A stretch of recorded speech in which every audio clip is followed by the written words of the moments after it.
60 градусты радианмен жаз десе, 60 градуста пиға көбейтеміз де 180-ге бөлеміз. Неге?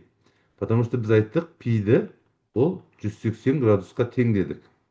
Пи деген ол бізде сан, можно радиан, сан, мынау градус.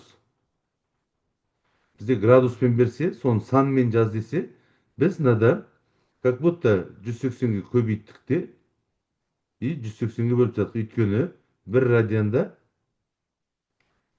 радианда примерно 57 градус болатын болса, 57 градус.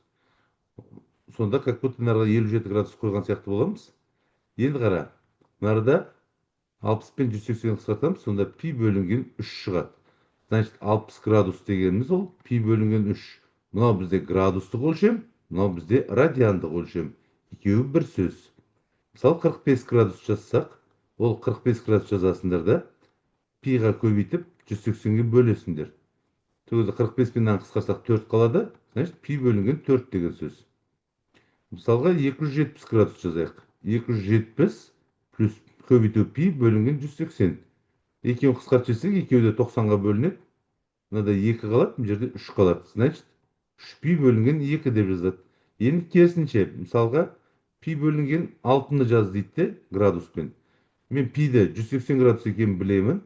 Оны 6-ға бөліп жасам, 30 градус шығады. Сонда пи бөлінген 6 деген радиандық өлшемді біз градусқа айналсақ, ол 30 градус болады екен. Мысалы 150 градусты жаз дейді. Пиді көбейтеміз де 180-ге бөлеміз. Градус пен градусты қысқартамыз, екеуі де 30-ға бөлінеді.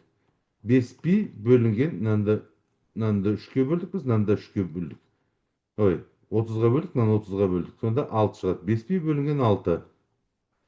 22 градусты жаз десе, онда бұны пиға көбейтіп 180-ге бөлсек, екеуі де 2-ге қысқарады, 11 пи бөлінген 90 болып қалады.